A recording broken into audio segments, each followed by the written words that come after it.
Excuse me madam, ఏంటి? Flat లో ఎవరు ఉంటున్నారు? ఐశ్వర్యరాయ్.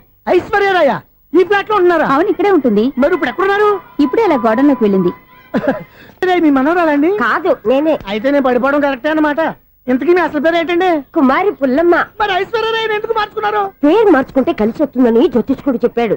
మీకు కలిసి వస్తుంది, బాగానే ఉండండి. మాకు హార్ట్ అటాక్ వస్తున్నాయి. ఇదిగో కరెంట్ బిల్లు. థ్యాంక్స్.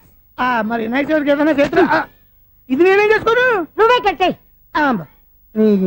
నెంబర్ 1 ఖాతాలని ఇక్కడే ఉన్నాయి. ఇంకా ముందు ముందు ఎలాంటి క్యారెక్టర్లు దొరుకుతాయో ఏంటో. ఎస్, నేనే the great future film director. రేపు డైరెక్టర్ అయిన తర్వాత సునీల్ వర్మ. బాంబే వెళ్తే సునీల్ బచ్చన్, పాలిటిక్స్ లోకి వెళ్తే సునీల్ కలాం. ప్లేస్ ని బట్టి పేరు, స్టార్ ని బట్టి స్టైల్స్ మారిపోతూ ఉంటాయి. దాసరా రాఘవేంద్రరావు పేర్ల మధ్యన నా పేరు పడే రోజు ముందుంది. అప్పుడు రారా నీ గోల్డెన్ ఛాన్స్ ఇస్తాను. ఛాన్స్ సంగతి ఎవరికి కావాలి? ముందు అప్పు తీర్చు. ఒరే, అప్పు తీరితే మన ఇద్దరి మధ్యన అనుబంధం దిగిపోతా. పోతే పోయింది లేదు అనుబంధం. ఇదే నీ ఫస్ట్ డెసిషన్ కాదు, లాస్ట్ డెసిషన్.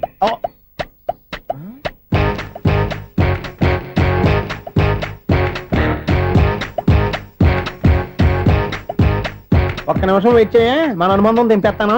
ఏరా, నీ లవ్ విషయం అమ్మాయితో చెప్పావా? ఏం చెప్పమంటావు? ఆ అమ్మాయి నుండి సిగ్నల్ వస్తున్నట్టే ఉంది, డౌట్ గాను ఉంది. డౌట్ ఎందుకురా, వెళ్ళి క్లియర్ చేసుకో. ఆ పిల్ల 2 పీకిందనుకో, ఈ అపార్ట్మెంట్స్ లో వాళ్ళందరికీ తెలిసిన పరుగు పోదు. ఇప్పుడు మాత్రం నీ పరువు పోలేదనుకున్నావేంట్రా? సీపుగా ఉందా నీకు? అపార్ట్మెంట్స్ లో అమ్మని బీటేస్తారా? నువ్వెంత నీకు ఏంటంతరా? నీ ముఖం ఎప్పుడైనా అద్దంలో చూసారా నువ్వు? ఆగండి, అతను ఎందుకు కొడుతున్నారు? కొడతావేంటి? చంపేయాలండి. ఈడు మీకు బీట్ కొడుతున్నాడు తెలుసా? ఇందాక నుంచి మిమ్మల్ని చూసి సోలు కచ్చేస్తున్నాడు. వాడు బీటు కొడితే మధ్యలో మీకెందుకు? నాకెందుకా? వాడు బీటు కొట్టాలని రోజు నేను అక్కడ కూర్చుంటున్నాను.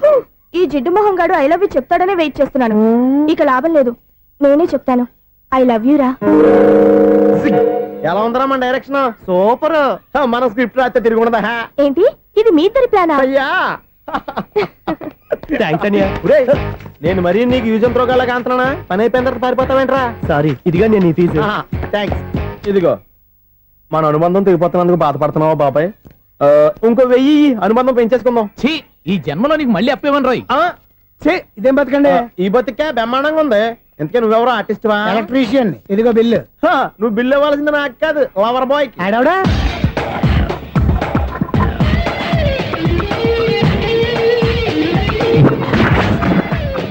Welcome madam, may I help you? చేసి హెల్ప్ చాలు గాని పెద్ద మోడల్ డ్రెస్ కుడతానని చెప్పేసి ఏంటి ఈ కొండ జతలు వేసుకుని రోజు కుట్టావు? ఈ డ్రెస్ లో మీరు టార్జాన్ సుందర్లా ఉన్నారు. టార్జనా నూర్జనా? ఏంటి వెనకాల ఎంత ఖాళీ? వెంటిలేషన్. జాకెట్ కి వెంటిలేషనా? యా, అలా ఉంటేనే వాస్తు ప్రకారం గాలి వెలుతురు బాగా తగులుతాయి. గాలి వెలుతురు తగులుతాయి లేదో నాకు తెలియదు గానీ నేను ఇక్కడికి వచ్చే లోపు 2 ఆటోలు 1 స్కూటర్ తగిలే. ఈ జాకెట్ లో ఉన్న మ్యాగ్నెటిక్ పవర్ అదే. మ్యాగ్నెట్ అని బొంద. ఓకే ఓకే, మీకు అంత ఇబ్బందిగా ఉంటే మోడల్ ఇప్పుడే మార్చేస్తా.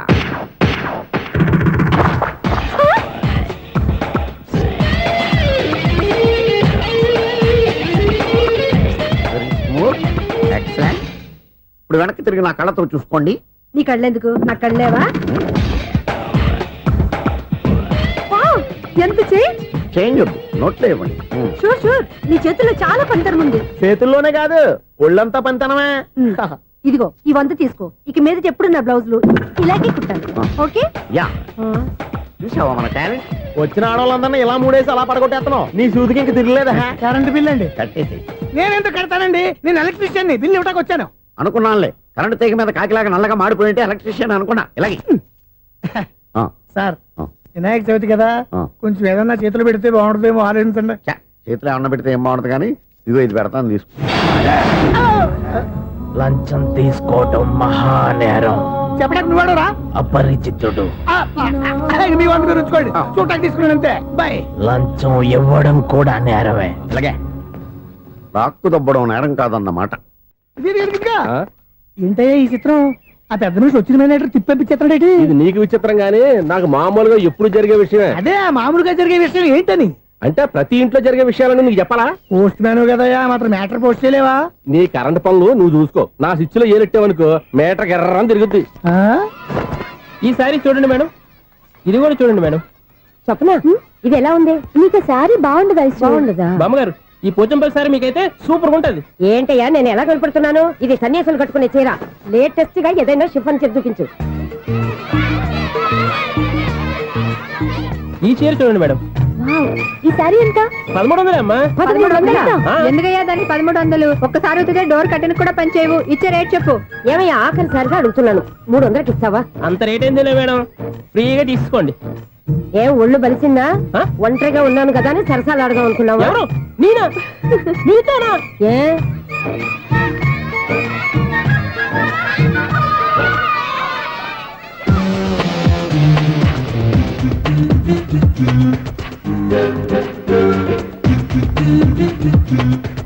ఈ సారీ చూడండి మేడం. ఈ చీర చూడు బాగుంది కదా.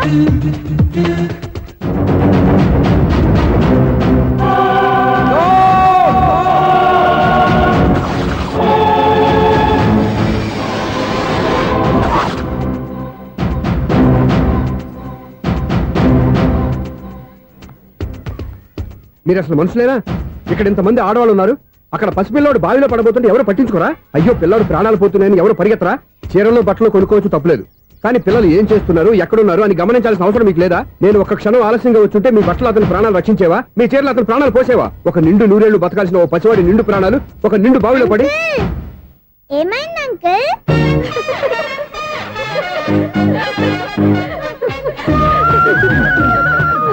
అయ్యో బాబు, అది క్లోజ్డ్ బావి. వాస్తు కోసం అలా ఉంచాం. అది క్లోజ్డ్ బావి అయి ఉండొచ్చు, కానీ సపోజ్ అది ఓపెన్ బావి అయి ఉంటే, అదే డెప్త్ బావి అయి ఉంటే, ఆ పిల్లాడు కెవ్వును అరిచి లోపల పడిపోయి ఉంటే.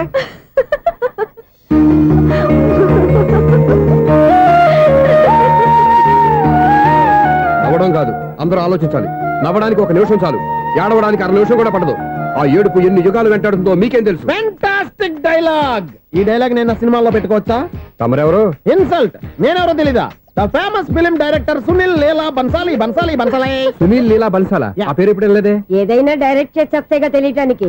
నేను చెప్పేది ఫ్యూచర్ లో ఫేమస్ డైరెక్టర్. నీ బొందలే. మీరు ఏం మాట్లాడుతున్నారో అందరికీ అర్థమయ్యేలాగా పెద్దగా మాట్లాడుకోండి. మీరెవరు సార్? ఏమన్నా పెద్దగా రిపీట్ చేయి. మీరెవరు సార్? ఇప్పుడు అర్థమైంది నేనెవరా. ఆ మాట నేను నిన్నడగాలి. సార్, నాకు యూబీ గ్రూప్ ఆఫ్ కంపెనీలో అసిస్టెంట్ మేనేజర్ గా జాబ్ వచ్చింది. ఉండటానికి ఒక ఫ్లాట్ కావాలి. అర్థమైందా? అద్దెకి ఫ్లాట్ కావాలంట. ఎందుకు వస్తున్నా నాకు ఏమైనా చూడనుకున్నావా ఏంటి? ఆ మాట నువ్వే పబ్లిసిటీ ఇవ్వక్కర్లేదు. అచ్చరే, ఇంతకీ నువ్వు బ్యాచులర్ వేరా? అవునండి, నేను బ్యాచులర్నే. బ్యాచులర్స్ కి ఇక్కడ స్థానం లేదు, ప్లాట్లు లేవు. ఫ్లాట్స్ లేకపోవడం ఏంటి? బ్యాచులర్స్ అంటే అంత చీపా? ఆ మాటకొస్తే మన పాత ప్రధాని బ్యాచర్ కాదా? పక్క రాష్ట్రంలో ముఖ్యమంత్రి బ్యాచర్ కాదా? ప్రెసిడెంట్ బ్యాచర్ కాదా? ఈ ఫ్లాట్స్ లో ఈవిడ బ్యాచర్ కాదా? పెళ్లికి ముందు నువ్వు బ్యాచర్ కాదా? ఆయన ఇప్పటికీ బ్యాచులరే. బాగా చెప్పావు. ఈ బ్యాచులర్ కి నేను ఫ్లాట్ ఇవ్వను. ఇడిచ్చిందంటే రాఘవేంద్రరావు లాంటి డైరెక్టర్ కి జంజాల్ లాంటి రైటర్ దొరకవు. 13 రూమ్ లో ఉంది కానీ లగేజ్ అక్కడ. అక్కడ తీసుకురా. అతని కోసం ఎంత భూమి ఖాళీ చేస్తానంటే వెల్కమ్. ఇదే నా ఫిలిం ఛాంబర్. ఇదేంటిది ఎలా ఉంది? ఇలాగే ఉంటది. నాకు ఏదైనా సరే ఆర్టిస్టిక్ గా ఆర్టిఫిషియల్ గా ఉండాలి, అప్పుడే లైక్ చేస్తాను. నువ్వు శంకరాభరణం శంకర శాస్త్రి గారి గడప తాకితే స్వరాలు పలికినట్టు నువ్వు ఈ ఫ్లాట్ లో ఏం తాకినా నరాలు తెగుతాయి. ఈడేంటి పట్టపగల తాగేస్తున్నాడు? వీరికి ఇంకో క్వాలిటీ కూడా ఉంది. కాస్ట్యూమ్ డిజైనర్ కూడానే. సమంత ఫాక్స్ దగ్గర నుంచి సుమంత దాకా ఈడే కొడతాడు. ఏంటి చెప్పులా? కాదు బట్టలు.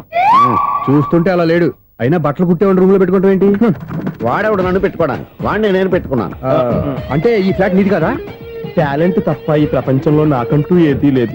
నా అదృష్టం కొద్దీ ఆయన ఈ ఫ్లాట్ ని అద్దెకి తీసుకున్నాడు. అందులో సగం నాకు అద్దెకిచ్చాడు, అందులో సగం నేను నీకు అద్దెకిస్తా. ఓహో, అండర్స్టాండింగ్. ఇంతకీ అద్దె ఎంత? అది నన్ను అడుగు. 6000. అయితే 2000 ఇస్తే సరిపోతుంది. ఎలా సరిపోద్దండి? ఆయన ఈ ఫ్లాట్ ని 6000కి అద్దెకి తీసుకుని అందులో సగం 2000కి నాకు అద్దెకిచ్చాడు, అందులో సగం 4000కి నేను నీకు అద్దెకిస్తాను. ఈ లెక్క ఏంటి ఇంత కన్ఫ్యూజ్ గా ఉంది? నీకే కాదు, మొదటి నుంచి వాడు నాకు కూడా అలాగే చెప్తున్నాడు. ఈ కన్ఫ్యూజన్ ఏమీ లేకుండా ఉండాలంటే 4000 ఇచ్చేయండి, సరిపోద్ది. 4000 మరీ టూ మచ్ గా ఉంది. అయితే 6000 ఇచ్చేయండి. ఏయ్ సునీల్, చీకటి పడిందంటే ఊళ్ళో లైట్లు నిలిగితే నా కంట్లో లైట్లు ఆరిపోతాయి. నా కర్మ కొద్దీ ఈ వాచ్మెన్ ఉద్యోగం తప్ప వేరే ఏవి దొరకలేదు. రేసీకటి అని చెప్పారనుకో, ఉన్న ఉద్యోగం పోయి బతికే చీకటి అయిపోద్ది. అసలు ఇంతకీ లైట్ వెలుగుతుందా లేదా? అబ్బా, చెయ్యి కాలితే కాలింది, బలుబు వెలుగుతుందని మాత్రం తెలిసింది. అమ్మో, ఈ బలుబు ఉంటే చాలా డేంజర్. ఎవడెళ్తున్నాడో ఎవడొస్తున్నాడో తెలియదు. ఈ బలుబు ఆరిపోతే ఎవరు అని అడగొచ్చు. చిన్నప్పుడు ఎప్పుడో కృష్ణాష్టమి కొట్టాను ఉట్టి, ఇక్కడ ప్రతి రాత్రి కొట్టాల్సి వస్తుంది. Super star Krishna. ఏంటి చెడు చెప్పుడు లేకుండా లైట్ అయిపోయింది? అమ్మయ్య ఇప్పుడు ఏదో వచ్చినా పర్లేదు. ఏంటయ్యా సడన్ గా బలుపు ఆరిపోయిందేంటి? వచ్చేసారా సెక్రటరీ గారా? బలుబు ఆరిపోలేదండి, పగిలిపోయింది. ఏంటో చీకట్లో సరిగ్గా వినిపించట. చీకటికి వినపడడానికి సంబంధం ఏంటండి బాబు? కాదులే, కొంచెం బాడీ వీక్ గా ఉంది, కాస్త పెద్దగా చెప్పు. బల్బు హై వోల్టేజ్ వాళ్ళు పగిలిపోయిందండి. ఎంత హై వోల్టేజ్ అయితే మాత్రం రోజు ఇక్కడ ఈ బల్బే పోవాలా? అదేదో ఎలక్ట్రీషియన్ నడక వాచ్మెన్ నన్ను అడుగుతారేటి? సరే సర్లే, చీకట్లో నీకేం ఇబ్బంది లేదుగా? ఈ టైంలో వెళ్తుల్లో ఉండడం ఇబ్బంది. అమ్మో ఏదో కారు వస్తుంది. ఇదిగో. ఎవరదే? ఇదిగో, ఏంటయ్యా ఎదుగు గేటు తీసావు? కారు వచ్చింది కదండి. కారా? ఆ, ఇది ఇప్పుడు హార్న్ కొట్టాడు, వినపడలేదా? హార్న్ కొట్టాడా? హార్న్ చూడా వినపడింది. బతికించారు. హార్న్ వినపడింది కానీ కారు కనపడలేదే. అదేనండి మీ బ్యాక్ నుంచి వెళ్ళింది కదా మారుతి జన. నా బ్యాక్ నుంచి మారుతు జన వెళ్ళిందా? ఎర్ర మారుతు జన కదా? కరెక్టే. అమ్మో, మన చెవితో పాటు అవి కూడా ఎఫెక్ట్ అయిందా? ఏం కొంపదీసి? ఓ నాయనో. ఆహా, లవర్ బాయ్ ఎంటర్ అయ్యాడు. లవర్ బాయ్ ఎంటర్ అయ్యాడా? ఆడియో అదిరిపోద్ది. ఆడియో కాదు వీడియో కూడా. అది నాకెందుకు? ముసల వయసులో ఈ ఇసాత గీతాలు, ఫ్లాష్ బ్యాక్, నెగిటివ్ కటింగ్ వేసుకుంటాం ఏంట్రా బాబు? భగవంతుడా, ఈడు పాజిటివ్ మేము చూసేదాకా మాత్రం ఈయన బతికించవా? హలో, మన అపార్ట్మెంట్స్ లో అందరికీ మైక్ టెస్టింగ్. 1 2 3 4. ఏంటయ్యా అప్పుడే మొదలు పెట్టావా పాటలు? పాటలు కూడా పాడుతున్నాడు అండి, మైక్ టెస్టింగ్ చేస్తున్నాం ఇక్కడ. అదే అడుగుతున్నాడు, ఇప్పుడు పాటలు అవసరమా అని. అరే మళ్ళీ పాటలు అంటారు, ఆ చెవిటోళ్ళు కానీ చెప్పచ్చు కానీ మీకు చెప్పడం కష్టంగా ఉంది. సర్లే. ఇది కావా? ఆ మామిడాకులు తీసుకెళ్ళి మండపానికి కట్టు. రే, వాడు చేసే పని వదిలిపెట్టి వేరే పని చెబుతావు ఏంటి? ఇదిగో ఆ మామిడి ఒకరు మంటపానికి కట్టు. ఏం చెప్పింది కూడా అదే. నువ్వు అదే చెప్పావా? ఏదన్నా చెప్తే సెక్రటరీ ఏం చెప్పాలి? నువ్వుగా చెప్పేది. రే, నువ్వే బయటికి వెళ్ళి సాయంత్రం 7 గంటలకల్లా హరిదాసు తీసుకురావాలి. పగలు ఎన్ని పనులన్నా చెప్పండి, అంతే. 6 తర్వాత చేయను. ఎందుకని? గేట్ దగ్గర ఎవరు ఉంటారు? అది ఎవరన్నా పట్టుపోతే. అంటే నువ్వు గేటు కాపురా ఉన్నావా, అపార్ట్మెంట్ కాపురా ఉన్నావా? అది ఐసు కాసేపు కూర్చుంటావా? నేను నవగ్రహ ప్రదక్షిణాలు చేసేస్తాను. కూర్చోవడం దేనికి? ఈ మెట్లన్నీ నేను దిగేసరికి తెల్లారిపోతుంది. నువ్వు వెళ్ళి తిరిగిరా, ఈ లోపల ముక్కుతూ ములుగుతూ నేను దిగేస్తాను. సరే. అమ్మయ్య, ఈ దేవుళ్ళు ఎందుకు ఎప్పుడు కొండల్లోనూ గుట్టల్లోనూ అడవిలోనే ఉంటారు? అంతేలే, దగ్గరగా ఉంటే పాపాత్ములంతా చుట్టుకుపోరు. అందుకేనేమో. అయ్యో బాబోయ్, కాలు తిమిరి. అమ్మా, ఏదో అందరి ముందు యూత్లాగా మెయింటైన్ చేసేస్తున్నానే గాని ఇంతకు ముందులా కాళ్ళు వంకటమే లేదు, నడుము పైకి లేవటం లేదు. ఈ మెట్లు దిగుతుంటేనే నేను ఎంత యూత్గా ఉన్నానో అర్థమైపోతుంది.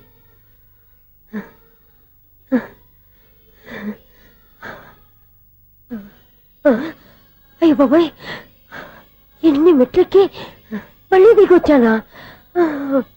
ఇంతకు ముందులాగే ఎన్ని మెట్లెక్కలేను గాని ఇక్కడి నుంచే దండం పెట్టుకుంటాను. ఆ బ్లెస్సింగ్స్ లేవు అక్కడి నుంచే పడి. ఈ వయసులో మళ్ళీ ఇన్ని మెట్లు నేను ఎక్కలేను బాబాయ్. ఎందుకు ఎక్కలేరు? నువ్వా? మీ కోరిక నేను తీరుస్తాను బామ్మగారు. మళ్ళీ ఏం కొరివి పెట్టబోతున్నావురా? కొరివి కాదు బామ్మగారు, కోఆపరేషన్. హనుమంతుడు సంజీవుని పర్వతాన్ని ఎత్తుకెళ్ళి ఒక్కడికి కూడా కింద ఎట్టకుండా ఎత్తుకెళ్ళిపోతా. నన్ను దింపండి రా, నా మాట వినండి రా. హెల్పింగ్ విషయంలో నేను ఎవరి మాట విన్నాను. నేను కూడా. ఎవరే సీతయ్యానికి దండం పెడతాను రా. బామ్మగారు ఎన్నిసార్లు చెప్పాలి నా పేరు సూర్యాని? ఏదో ఒక ఆర్య, నన్ను దింపండి రా, మీకు పుణ్యం ఉంటుంది.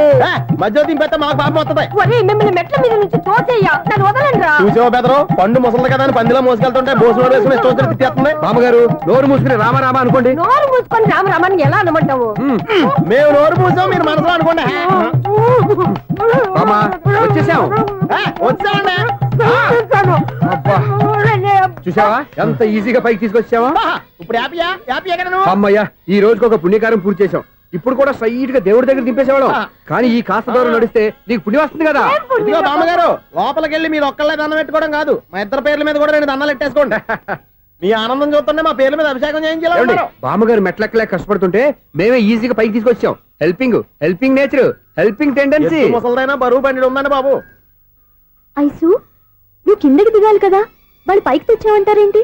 కర్మ, అదేనమ్మా నా కర్మ. ఎంతో కష్టపడి ఒక్కొక్క మెట్టే కూర్చుంటూ పాక్కుంటూ ఆయాసపడి కిందకి దిగితే ఆ వెధవులు నన్ను తీసుకొచ్చి ఇక్కడ పడేశారు. వాళ్ళు ఎత్తుకొస్తూ ఉంటే నువ్వేనా వద్దని చెప్పొచ్చు కదా. నన్ను ఎక్కడ చెప్పనిచ్చారు? పైగా గట్టిగా నోరు మూసేస్తే చంటి పిల్లని తీసుకొచ్చినట్టు తీసుకొచ్చి ఇక్కడ పడేశారు గాడిదలు. పైగా హ్యాపీ అంట హ్యాపీ. బాబోయ్, ఇన్ని మెట్లు మళ్ళీ నేను ఎలా దిగగలను? నా వల్ల కాదు బాబోయ్. అతని సారి వస్తే ఇలాంటి హెల్ప్ లేవి చేయొద్దని చెప్పు. ఎలా చెప్పును? వాళ్ళు ఏ టైంలో ఏ కారణం నుంచి వస్తారో కూడా తెలియదే. వాళ్ళు నన్ను చంపేదాకా హెల్ప్ మీద హెల్ప్ చేస్తూనే ఉంటారు. నేను చెప్పాను కదా ఐసు, వాడొక పెద్ద లూజ్ అని. నేనున్నాను కదా. అలాగే, వాళ్ళు వచ్చే లోపల మనం వెళ్ళిపోదాం.